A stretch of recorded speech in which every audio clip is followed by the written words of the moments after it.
How's everyone doing? Plague Diary 13. I can't believe this shit's still going on, but it is. And I hope everyone's doing well out there. I hope everyone's staying safe and being careful. And, I've been wearing a mask, practicing social distancing, except for, I'm in an interesting point right now. The state of New Jersey has deemed that martial arts gyms and dance studios are allowed to reopen and operate under restrictions. So the Muay Thai gym that I joined, Driven Gym in Woodbridge, New Jersey, is now open with limited capacities. And I've been going. There's no There's no pad work, no sparring. It's all just bag work and conditioning drills and things like that. They limit the number of people into the class. It's like a big open space, and the classes are limited to 40 minutes, and then there's a 20-minute cleanup session. And I've been doing that. I've been going. This is the second week. Training like maybe 2 hours most nights. Some nights just going for an hour. Got a couple of privates, one-on-one sessions where Coach Spida wears like a face shield and all that kind of stuff, and we hit pads. And I have to say that that's probably the riskiest behavior that I do. And I've been getting tested regularly. I keep coming up negative, and it's one of those sacrifices because I feel much better mentally and physically. And other than that, I just stay home. I just do my job, stay in the house, go out to the market, go to band practice, like that kind of stuff. And I don't really interact with too many people. But, I don't know. I think that there's a trade-off between the benefits of going and the benefits of not going. I mean, if I don't go, I won't see anybody. I'll just be here by myself. And that's the ultimate social distancing, I guess. And then I just spiral down into the darkness, into the bleak landscapes of depression. My body starts turning into just disgusting slime. I mean, I got gear. I got this bag, which is cool. I've been working out, so it hasn't been that bad. But I don't know, man. It's just not the same. I mean, anyone out there can probably attest to that. So afterwards, I feel great. I feel almost normal. There's a lot to be said for the endorphins from hard training that how it elevates you. And also, it's not a secret that being fit also helps your immune system. So my results came back negative this week. I'm actually going to a local place to get tested again tomorrow morning at 9. So that's not part of Project Baseline. It's just I'm just going to go use my insurance and get it done, and also going to get the antibodies done too. So we'll see how that all works out.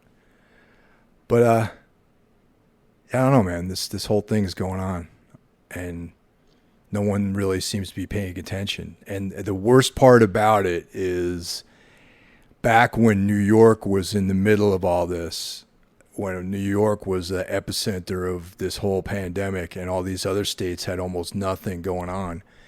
If everyone had just battened down the hatches, the states that had nothing, that are now on fire, we would be out of this mess right now.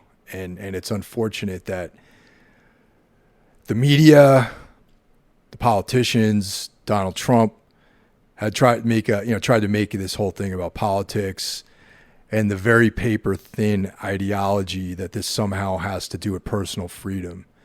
And there are some of these like disgusting hunchbacks out there who are trying to put wearing a mask in the same category as pro-choice.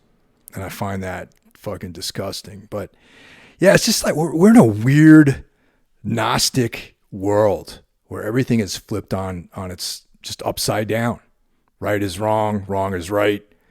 It's crazy. And I don't know. It's interesting as well because we're all living in a moment of history that's going to be studied and analyzed. This is like a point in history, in world history, you know, and it's going to be in history books. And Donald Trump is going to look like a laughing stock fool, and the United States is going to go down in history as the country that didn't go with the program. That was could have actually turned this thing around, but didn't, and that's unfortunate, and it's sad, and a lot of people lost their lives, and there's assholes like Ted Nugent out there who think that this thing is fake, and hey, if you weren't in New York, March, April, May, it's coming to you too now, brothers. So if you didn't believe that it was real, you'll find out soon enough, or you're finding out right now that this thing is real. And it's not the flu. It's not a conspiracy. These are things that I believe. And I just want everyone to be okay. I want to be able to things to go back to some semblance of normality. I want to be able to go on tour, and I have no idea when that stuff's going to happen again, and that scares me a little bit. So until then, I'm just doing my best, doing this podcast, hoping it's helping. I've gotten some nice messages from people, and I'd like to thank everyone who's contacted me. And yeah, man, we're not alone, man. It's like we might all be separated, and it's nice to know that this reaches somebody out there and that I can help, make things seem, a little bit better. It really is hard times we're going through. And I know that a lot of people are out of work. I know that there's, unemployment is that's running out, and yeah, it's just a drag, and in any way that I can help people, even if it's by just doing this show, I'm glad I can help. Speaking of shows, man, like Jeff Kashid of ISIS and Palms, he and I have been doing the Necromaniacs podcast, and it's been a lot of fun, man. We relaunched that whole thing, and it's a weekly show. And I'm pretty excited about the direction we're going, and having Jeff on board is a lot of fun. And I asked him, not only because he's, a really knowledgeable guy with film, but also I just wanted an excuse to talk to the guy every week. And I like that we're in touch again. And going forward, I think I want to preserve that with people. I mean, I got friends that I consider to be close friends, but I months go by, a year goes by sometimes without even talking to these people. And I guess like touring has been a way for me to be in touch socially with a lot of these people. I'm usually out there, usually out on the West Coast, like twice a year. Usually out in Europe, so I get to see some of my friends out there. And touring is like, aside from going out there and playing music every night and the adventure involved in that, it's a way for me to feel close with people that live in different parts of the country and parts of the world even, But with this whole lockdown, I don't have that. So I've had to speak on the phone or, text people more just to check in on them. And that's a positive thing in this whole experience, is understanding that you have to work at having friendships. And I think that's my big takeaway. And I'm going to try to preserve that lesson moving forward in life. But anyway, Jeff and I, we have a job to do, and we're doing it, and it's cool. And I'm glad we're talking, and I'm glad that we're, sharing ideas. And he just turned me on to this Sopranos podcast. It's called Talking Sopranos. And I don't know if you guys out there dig that show or not. I think it's a groundbreaking television moment. I think that was like the first. There wouldn't be a Breaking Bad or any of these shows that without the Sopranos. And it's one of my favorite things ever. And having grown up in the tri-state area, I have a soft spot in my heart. And the hosts of this show are Michael Imperioli and Steve Sharippa. And, that's, Chris Chris Montasante and Quiet Bobby Bacala. And it turns out that Michael Imperioli, he didn't grow up in the town, but he went to high school in Brewster, the next town over from where I grew up. So we're about the same age.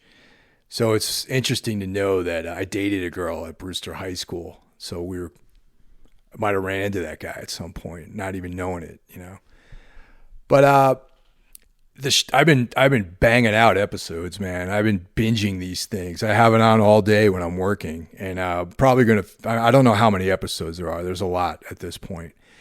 And it's also sparked my interest in The Sopranos again, and I'm binging from the beginning, the whole show, and loving it. It's like I'll do my job, go to the gym, come home, watch a couple episodes, and it's been a lot of fun revisiting that. I mean, this is like probably the fourth or fifth time I watched that entire show. So anyway, it's a lot of fun. One of the things from the last episode, I got some comments about the band Otis that I played in. And that was the band that toured with the Ramones.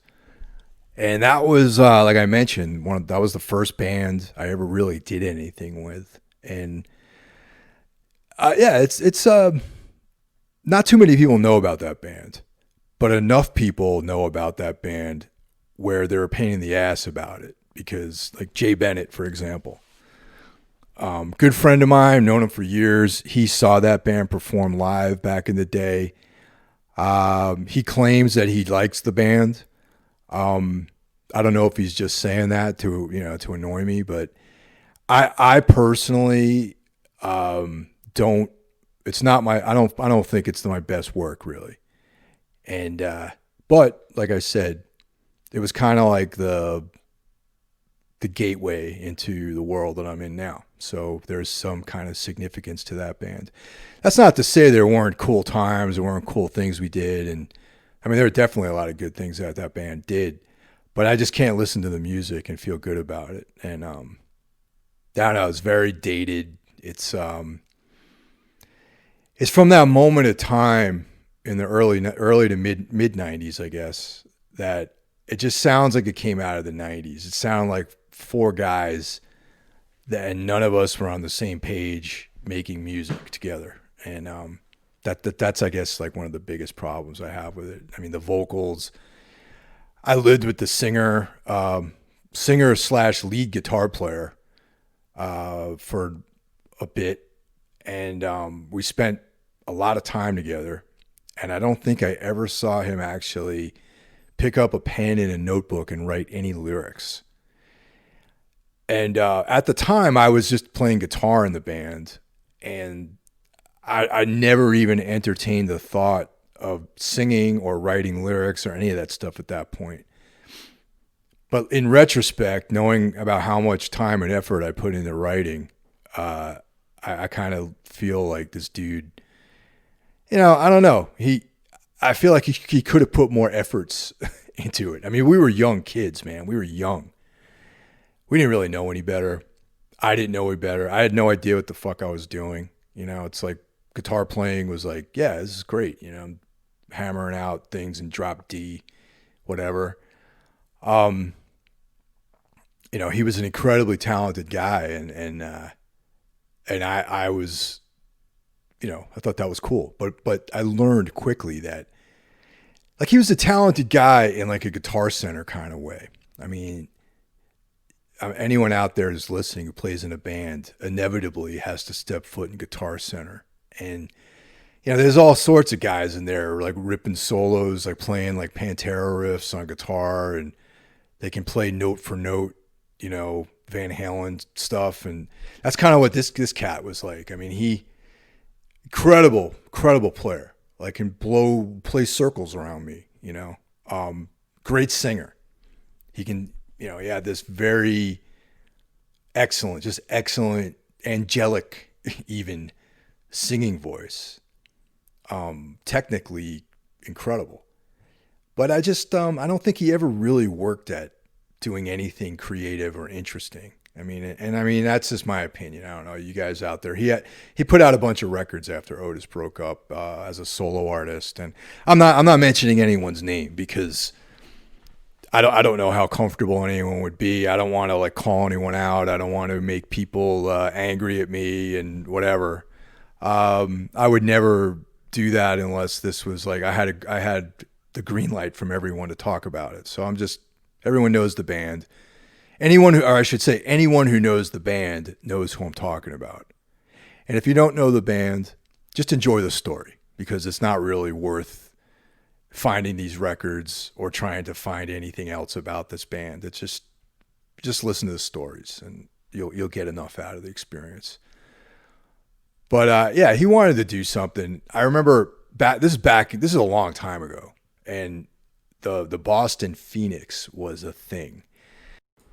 I don't know if it exists anymore, but it was the source where you'd find out about everything. They had shows, there'd be local news about just the arts, things like that, movies. If you wanted to plan out, it came out weekly, so if you had stuff going, they would tell you about what was going on that weekend. If you wanted to, get your dick sucked, you can get some kind of hooker or escort out of there. There's like a back page that had all that stuff, for getting escorts and that kind of thing. And then there was a classified section where, once again, if you want to get your dick sucked, you can put a classified ad and meet some woman or man or whatever, whatever you want. And then there was the classifieds for like musicians, for people who are looking to be in bands or join bands or form bands or whatever. Now, mostly, it's like a bunch of ham and eggers in there, and I guess that's what I was, because I had just moved to Boston. There's a whole other story about that. I went to college in Boston at BU.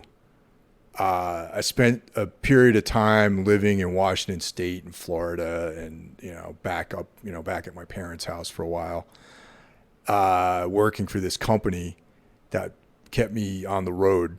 And then, I didn't really have. It's funny. I got out of college and I was ripped out of the womb of comfort and cast into this world of highways and flights and living in the middle of nowhere and this kind of militaristic way of living with this company that I worked for right out of college. So those early years in my 20s were kind of a blur, and also filled with like loneliness. And I developed this like very self-reliant this very self-reliant sort of vibe that carried me through the rest of my life, I guess. I ended up going back to Boston because I had to finish up one class to get my college degree, my mechanical engineering bachelor's degree. So that's how I ended up back in Boston, living there. There was a girl involved, obviously. There's always a girl when you're in your young man years.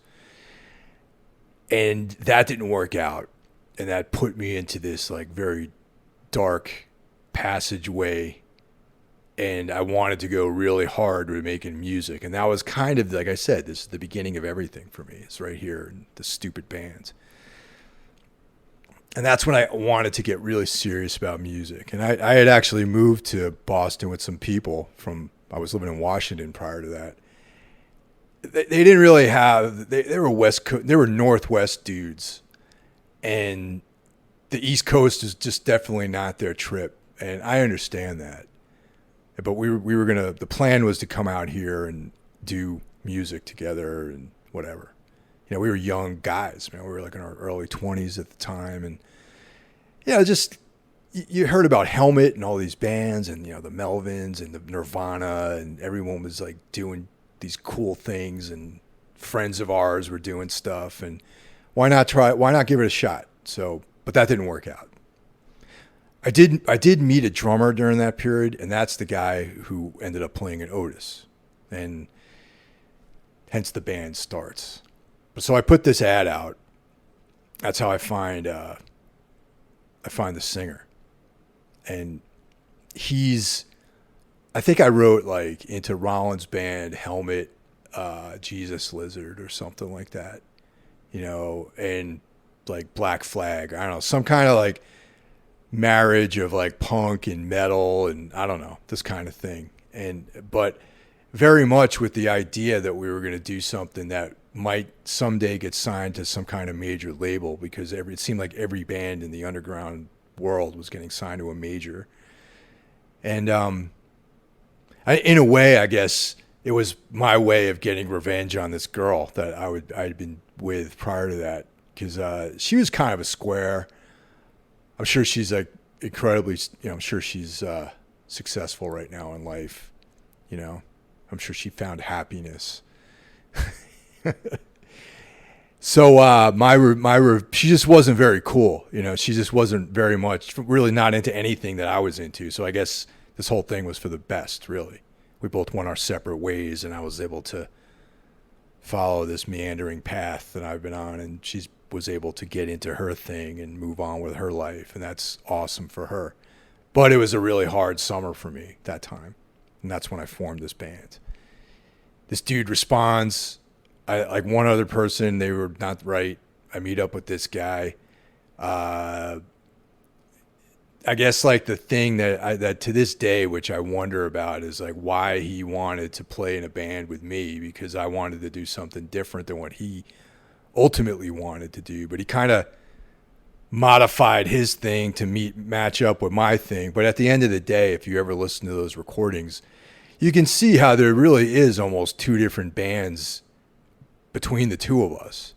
It's like if you took out my parts, right, and the drums, and then you put me singing over it, it would be one completely different thing.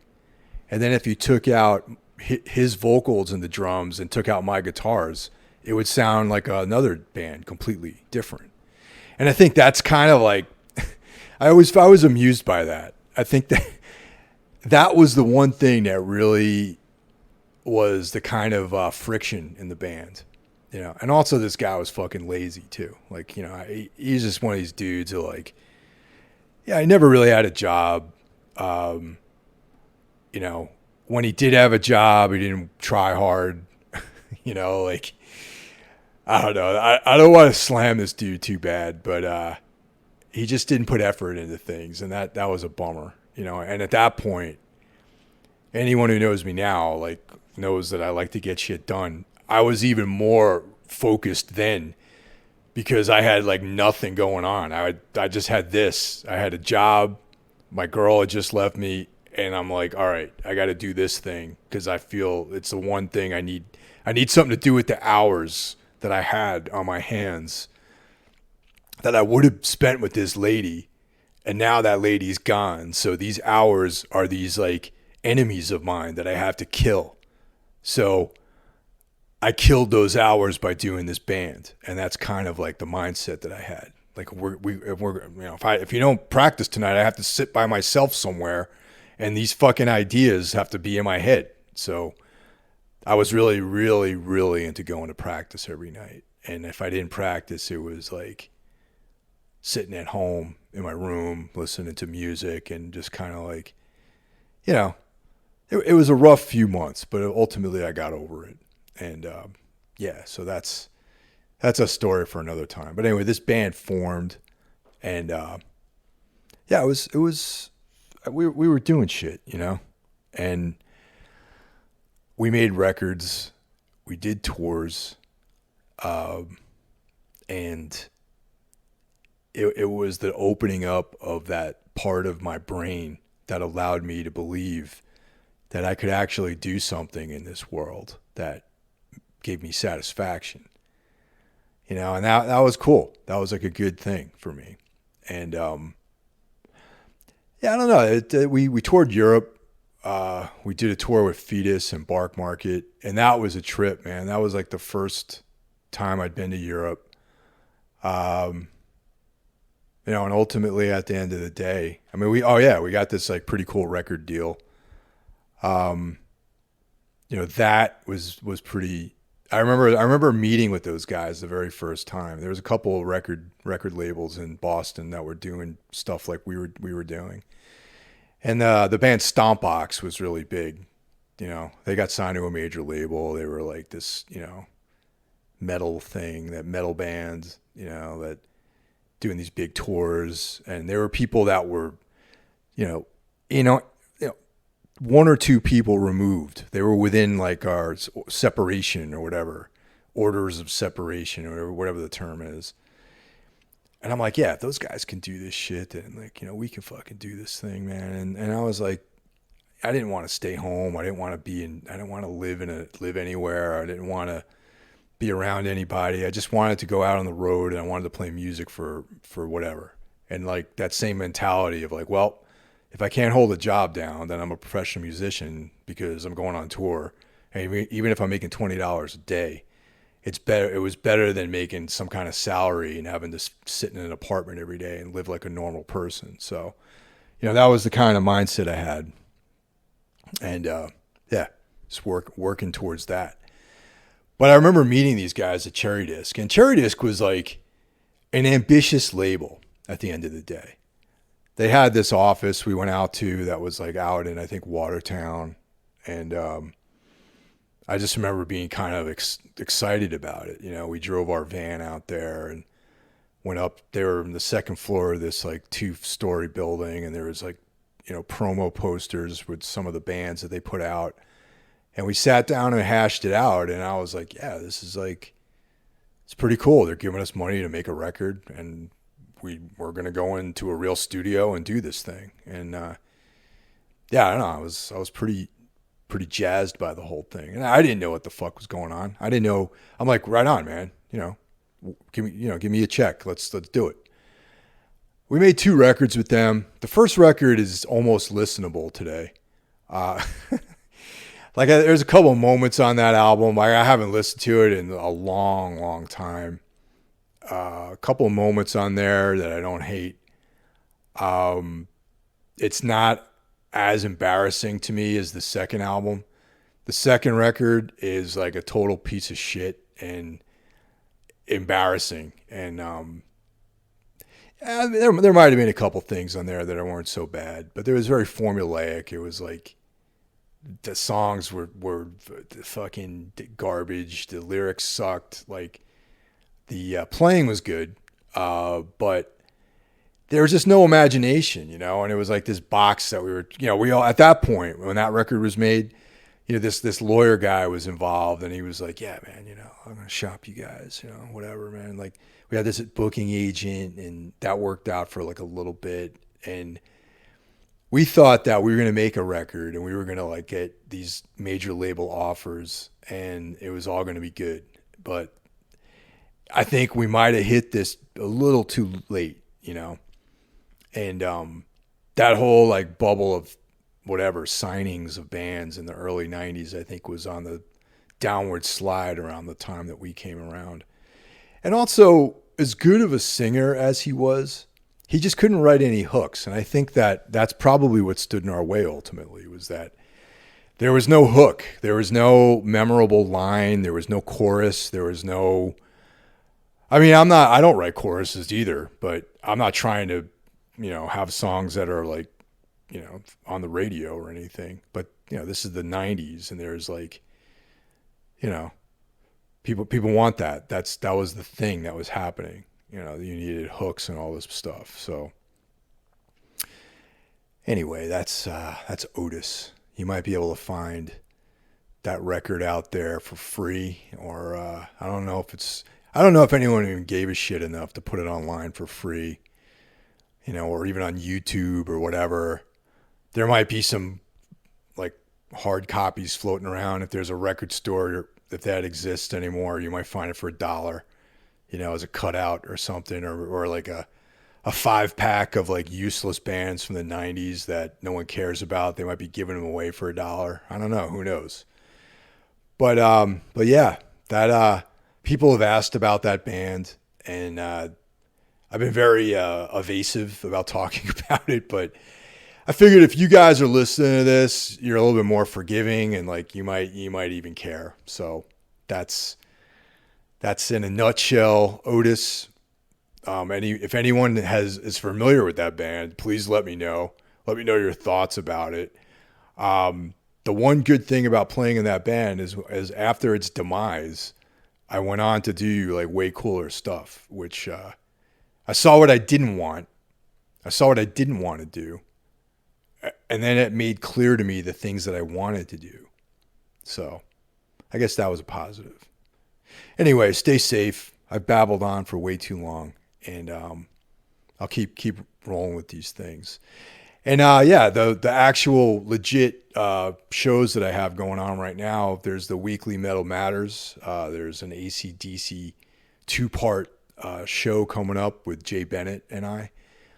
There's Necromaniacs, which I do with Mike Scandato and Jeff Kashid.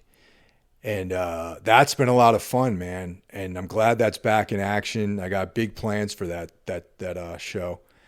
And if you love horror movies, that's the show for you, man.